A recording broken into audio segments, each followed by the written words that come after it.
You are Locked On Texas Tech, your daily podcast on the Texas Tech Red Raiders. Part of the Locked On Podcast Network, your team every day. Great to be with you again on Locked On Texas Tech on the Locked On Podcast Network, your team every day, always free and available on YouTube or anywhere you get podcasts. And with the only Chris Level, I'm Casey Cowan. Chris, great to be back with you following a home finale, successful one for Grant McCasland and the Red Raiders. They drop the Colorado Buffaloes to wrap up the schedule at United Supermarkets Arena. We'll be wrapping up the regular season schedule overall on Saturday as they visit Arizona State. We'll get to that one a little bit later on an upcoming episode before that tip-off, Chris, but goes according to plan for the most part. We was hoping that Texas Tech would obviously take care of business and just get the win, but we also talked a little bit about, you know, not playing with your food, so to speak. With all due respect to the Buffaloes, don't play with your bison steak, and let's put them away. And you wind up with a fairly comfortable margin. You wind up with some more big individual efforts from a couple of guys we'll get to. And I kind of wind up with a question we'll also get to today as to whether or not maybe you were rounding into playing some of your best basketball of the season, which is obviously where you want to be whenever you hit March and you hit the tournament. But wrapping it up there at the USA, man, pretty fun run this year. Couple of painful ones I still think about as far as the results, but another 15-win season in Lubbock. And those don't grow on trees, although we are kind of becoming accustomed to them around here, right? Yeah, it's just still hard to believe that no more games in that building. It just like you just look at it in early mid-November, and it's like you got and then it's just like that's it. So it went by quickly, yeah. And yeah, you know, losing to UCF is always frustrating in the way that you did it, but I'm not sure that you are the team that you are without that loss, as weird as that sounds. But like the being up 13 to Iowa State and then losing that one, and I can't, you know, you got 6 dudes trying to play Houston. I still feel like if you have one more of your guys, but yeah, those were only the only 3 hiccups there at home, and 2 of those 3 are going to be either a 1, 2, 3, 4 seed in the NCAA tournament. So, you know, UCF, you'll get dinged for that because they're not going to make the tournament. But yeah, it was a lot of fun, and I thought the crowd versus Colorado was great. I wasn't sure what to expect. It was a 11 out of 10 versus Houston. But I thought the huge student crowd, everybody very energetic and engaged. And these games are just tricky. Not every one of them can be the main event. You know, that's the point of the main event is there's just the one. You got the mid card and all the other stuff that leads up to it. And that's kind of what this was. So it's just a tricky game for Grant and his team to maneuver through. And because you were favored by – which this was interesting because Vegas just knew you were favored by like 17.5, 18.5, somewhere around in there. Yep. The last team to come in here that you were favored over by around that much, I think was 16.5 was Arizona State. Was a bit tricky that night. Turned out to be. A bit tricky. Yes. So you just don't want to assume anything. And Tad Boyle is just a really good coach. He's missing some talent and shot making and whatnot, but they also just have this ability just to kind of hang around, like, you know, and just be methodical enough to where you can't ever pull away from them. And that's kind of what happened last night at the USA. You win in convincing fashion, although you probably broke some hearts as Kerwin Walton's 3-point attempt with about 22 seconds to go doesn't go in. So the Buffs cover, but yeah, not Travis Hunter and anybody. They weren't helping the old Buffs on this night. This was the Red Raiders night, and you get your 23rd win of the season. You get your 14th conference win of the season. You clinch a top 3 finish in the Big 12 conference, and you clinch a double bye for sure next week in Kansas City. So you won't be playing until next Thursday night in Kansas City, based on you getting that win. And now some stuff still to be determined. We'll get to that when we start breaking down the Arizona State game. Yeah, I really thought for the most part, been a great run at the USA. You've been able to maintain this year. You've been able to maintain what's been a fantastic home environment and one of the best in college basketball. And that's just another layer to what we've kind of talked about before when it comes to marveling at this program, mostly competitively speaking, being able to withstand multiple coaching changes, some of those with their fair share of drama or soap opera aspect to them. And not only do you maintain what you're doing on the floor, and these things obviously connected, but you maintain what has been a great environment. I know that Chris Beard was very aggressive in trying to get butts and seats and really get that place to rock, and he was successful in doing that. And we're still doing it in March of 2025. So I mean, glad to see that. Cowan, it wasn't too long ago where Tubby Smith was walking up into the stands, because Tubby really deserves some of this credit too. He's walking up into the stands going, "Thank you for being here." Right. Thank you for being here. I mean, no kidding. And then the last year he was here, there was a stretch where I think you beat 5 ranked teams in a row. And that's kind of what put you put your resume where, okay, you're going to the tournament. And that's what started it. But he was showing up at the student union building, handing out Chick-fil-A cards or buying people's stuff. And then, beer doubled down on it and everything like that. But here's what's crazy too. It's like there's so much that's happened with our basketball program. But it wasn't. But basically 2 years ago, nearly to the day, that you're at this point of the season and you're going to go to Kansas City or on the cusp of it, and you don't have a head coach. You've got an interim because things have happened. Things have been said. Things have been reported. I believe, correct me if I'm wrong, I believe at that time you had also not lost your head coach, or you hadn't terminated, however that worked out. Was this still like there was a suspension period, right? Yeah, it was like very much in the air. And then I think that the decision ultimately would come down while you're in Kansas City. Yeah. What a time. And what a time. And one we don't want to relive. No, but look where you're at essentially 2 years later. I mean, you kidding me?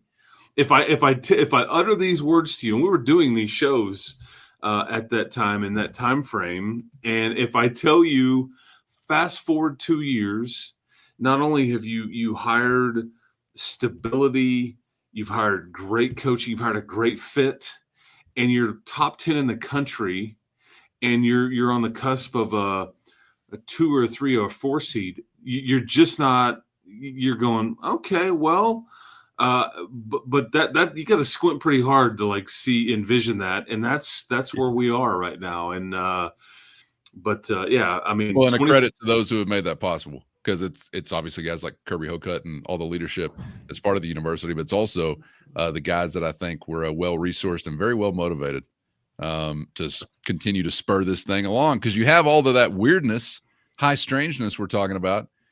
Coinciding with your facilities coming online as one of the best in the nation and the best in your program's history, NIL era, all these things were just snowballing into one, and can't give a big enough shout out to those.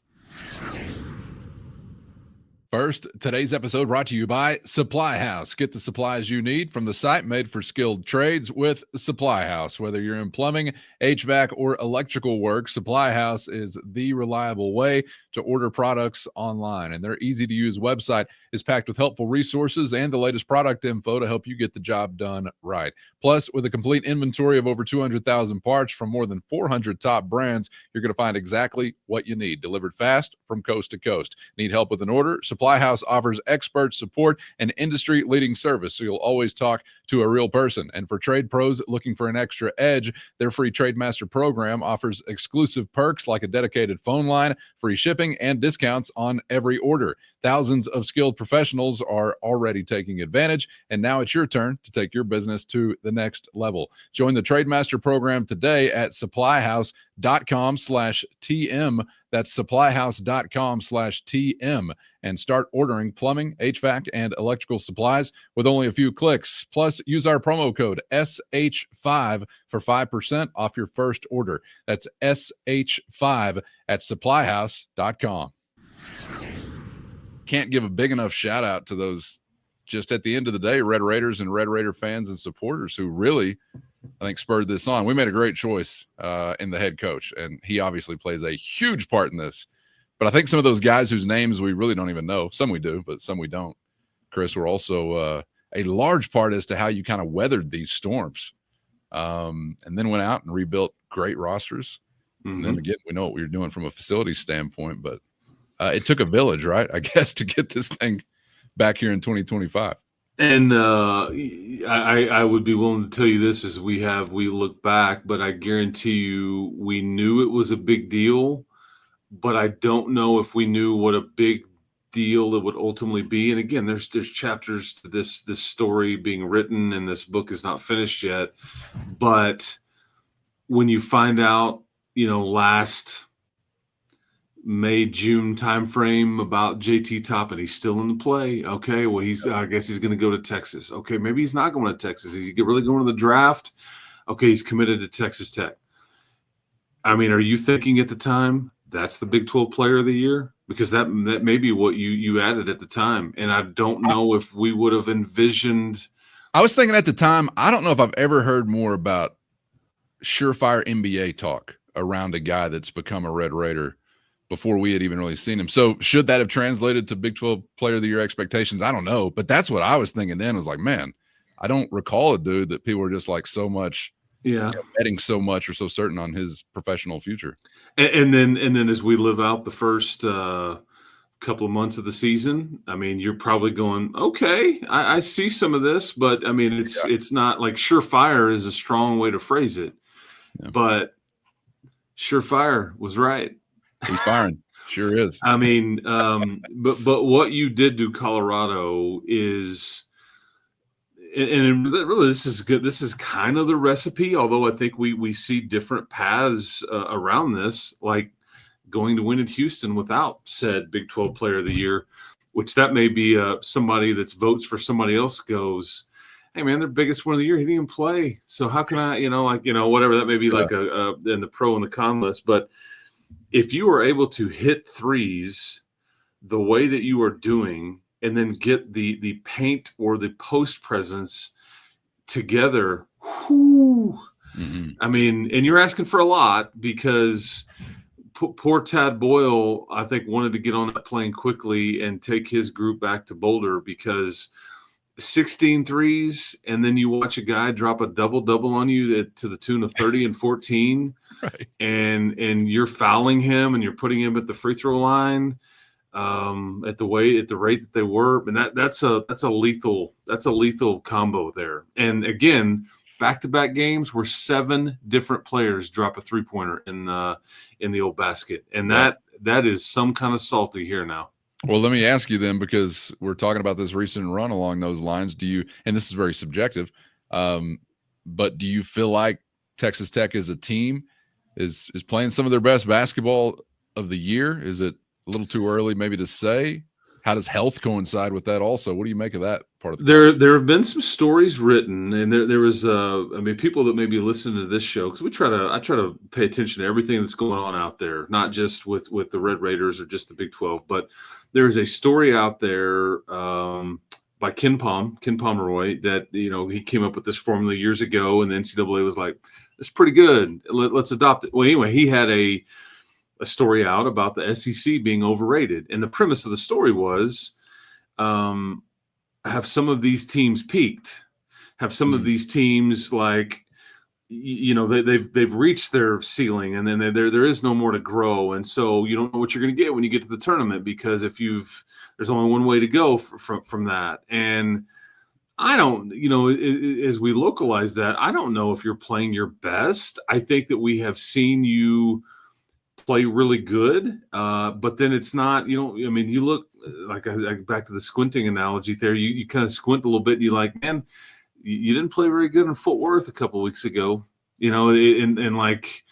or versus Arizona State, and we've got one more regular season game to go, obviously, but I think that you certainly see some serious ceiling here, and some serious I guess what I've seen in the way when you asked me that question, I think your floor is much higher now than it has been in a while. And I think that you are, based on really everything that everybody would look at. I mean, I think people are going to go, man, they have a chance to where they could really make a run based on this lengthy list of things. Yeah. And that's what, but I don't know if you've necessarily played your best, but I do think you've put together some, because, against Kansas, there were times where I wouldn't say you were like peaking or you're like just crushing these dudes. No, you survived it. You figured it out. You figured out a way to get to the end. But and last night versus Colorado, it wasn't just a clinic.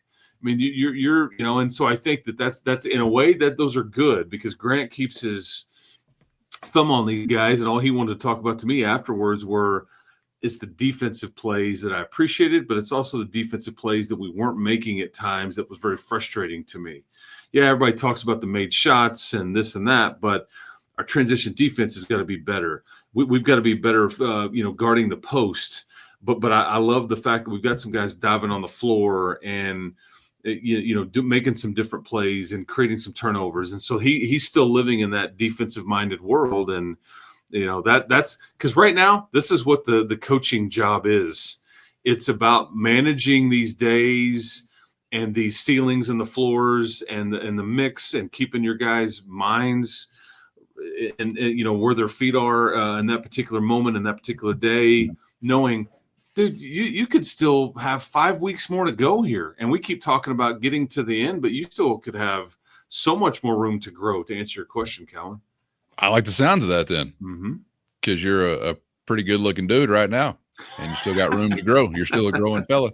I like the sound of that. And I think I agree, because I almost feel like we hadn't had enough time with them back to being like this mostly healthy picture to even kind of have that rhythm yet. So which would be really awesome if you just kind of were getting to your best basketball, I don't know, 2 weeks from now, 3 weeks from now.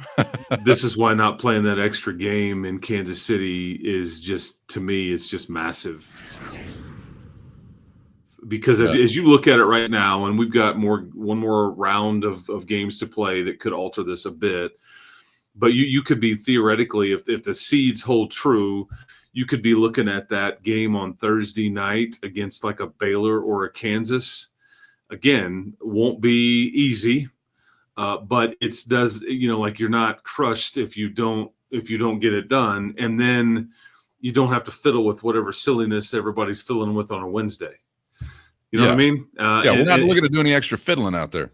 Yeah, because I see, last night when I'm watching Chance have to exert effort and get to the rim and getting knocked down, when I see Elijah Hawkins having to adjust his, his manhood right there, and like, oh God, you just kind of go, God, just get through this thing with nobody. And I will tell you, I don't think there's anything to worry about, but it's just like the point that needs to be made here is like Federico. He didn't play much of that second half, and he had a wrap on his knee, with like there's a light on it. I guess that's like one of those, it's sending stimulation to it, or some stem stuff and all that. I think minor. I think no issue. Grant even said after the game, we suffered no injuries here, but it's, you just look up and you're only dealing with 8 guys, and so the fewer times you put them in harm's way, as we've said, I just think that the better off that you are.